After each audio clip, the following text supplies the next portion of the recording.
جی یہاں پر صدر علوی آئے، ساتھ ان کی اہلیہ بھی تھی. عمران ریاض جو ہمارے سینئر اینکر ہیں بول نیوز کے، وہ اس وقت کمرے میں موجود تھے. اے آر وائی کی ٹیم بھی موجود تھی. لیکن جو بات ہوئی صدر مملکت سے، عمران ارشد شریف کی جو والدہ ہیں ان کی، عمران سے پوچھتے ہیں. عمران، آپ اندر موجود تھے، کچھ ہمیں بیان کیجئے کہ کیا مناظر تھے اور کیا گفتگو ہوئی؟ صدر پاکستان آئے تھے عارف علوی صاحب، اور ان کے ساتھ ان کی اہلیہ تھی، اور ان کے ساتھ ان کی اہلیہ تھیں اور کچھ اور لوگ وہاں پہ فیملی کے موجود تھے. ارشد شریف صاحب کی والدہ، ارشد شریف صاحب کی اہلیہ، ان کے بچے وہاں پہ تھے، بہن وہاں پہ تھیں، ان کی خالہ وہاں پہ تھیں، اور ہم لوگ 2-3 لوگ موجود تھے وہاں پہ کمرے میں. اور ہمیں یہاں پہ روزانہ جو چیز کل سے اب تک ہمیں جو چیز ہر موقع پہ سرپرائز کرتی ہے، وہ ان کی والدہ کا پہاڑ جیسا حوصلہ ہے. جس طرح انہوں نے صدر پاکستان سے بات کی ہے، بلکہ انہوں نے وہ بات چیت شروع کرنا چاہ رہے تھے تو ایک ایسا ماحول ہے، کس طرح کا بروٹل قتل ہوا ہے، اتنی دور ہوا ہے اور ابھی تک میت بھی نہیں آئی. تو بڑا مشکل تھا صدر پاکستان کے لیے بھی بات کا آغاز کرنا. تو ان کی والدہ نے بات چیت کا آغاز کیا اور پوچھا کہ آپ میرے سے بڑے ہیں عمر میں یا چھوٹے ہیں. ایسے انہوں نے تھوڑا سا انہیں کمفرٹیبل کیا اور پھر بات چیت شروع ہوئی. انہوں نے کچھ مطالبات کیے ہیں اور ایک خواہش کا اظہار کیا ہے ان کی فیملی نے، اور وہ سب لوگ بولتے رہے. بلکہ صدر پاکستان وہاں پہ کچھ فیملی کے بچوں سے گلے مل کر جو ہے وہ آبدیدہ بھی ہو گئے تھے، وہ رو رہے تھے، اور ان کی اہلیہ جو ہیں وہ بھی آبدیدہ تھیں. اور پھر ہم نے کیمرہ بھی بند کروایا جو اندر موجود تھا، کیونکہ وہاں پہ ارشد شریف سب کے دلوں کے بہت قریب تھے. آپ کو پتہ ہے شیریں مزاری صاحبہ اندر موجود تھی، اور جو پہلی ان کی ڈیمانڈ ہے فیملی کی وہ یہ ہے کہ اس کے اوپر ایک جوڈیشل کمیشن بنایا جائے. اور انہوں نے کہا صدر پاکستان کو کہ آپ صدر ہیں پاکستان کے، آپ ایک کمیشن بنائیں، جوڈیشل کمیشن، اور اس کی اوپن ہیئرنگ کروائیں. ساری دنیا کو پتہ چلے کہ میرا بیٹا کن حالات میں تھا اور کس طرح کی صورتحال کا سامنا تھا. پھر انہوں نے کہا کہ صدر پاکستان ساتھ ساتھ جواب دے رہے تھے چیزوں کا اور بتا رہے تھے کہ قانونی طریقے سے یہ کیسے ہو سکتا ہے، اور جو ہیئرنگ کا طریقہ کار ہے وہ جوڈیشلی کیسے ڈیسائیڈ کرے گی، وہ یہ چیزیں ساتھ بتا رہے تھے. ایک انہوں نے کہا کہ یہ کیا جائے. دوسرا انہوں نے کہا ان سوالات کے جواب ضرور تلاش کیے جائیں کہ میرے بیٹے کو کن کے ڈر کی وجہ سے پاکستان چھوڑنا پڑا. یہ جو سوال ہے اس کا جواب ہمیں بتایا جائے اور اس کو پروب کیا جائے. پھر ان کی والدہ نے کہا کہ جو میرا بیٹا دبئی گیا تھا، بلکہ وہ وہاں پہ جو بچے موجود تھے انہوں نے بھی یہ بات کی.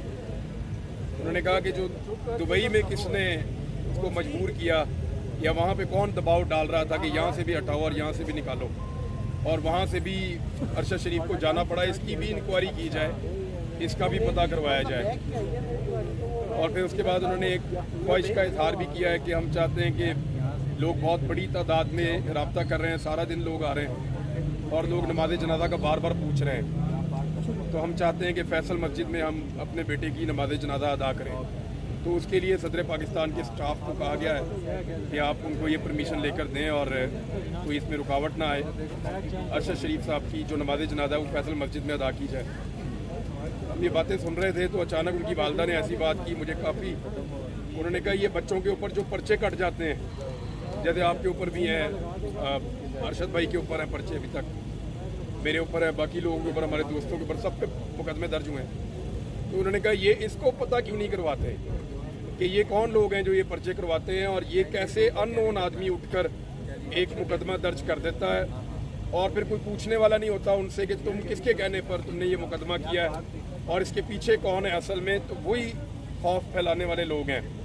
تو یہ ان کے مطالبات تھے اور خواہشات تھیں. جو اندر مناظر تھے وہ کافی جذباتی تھے، وہ سارے تو بیان نہیں کیے جا سکتے، لیکن میں اتنا جانتا ہوں کہ اگر میں نے ارشد شریف کو ایک پہاڑ دیکھا ہے نا، تو ان کی والدہ کے سامنے وہ کچھ بھی نہیں ہے. ان کی والدہ ہم سب سے بہت بڑی ہے، جیسے ارشد ہم سب سے بڑا ہے اس طرح ان کی والدہ ارشد سے بہت بڑی ہے. اور جس طرح وہ حوصلے سے بات کرتی ہیں، جو ملنے کے لیے لوگ آتے ہیں یہاں پہ، چاہے کسی بھی پارٹی سے ان کا تعلق ہو، حکومت سے ہو، اپوزیشن سے ہو، کہیں سے بھی ہو، وہ سارے واپسی پہ ان کی والدہ کا ایک بہت بڑا کردار اپنے دماغ میں رکھ کے لے کے جاتے تھے. اب سب کو سمجھ آ رہی ہے وہ طاقت کہاں سے لیتا تھا. یہ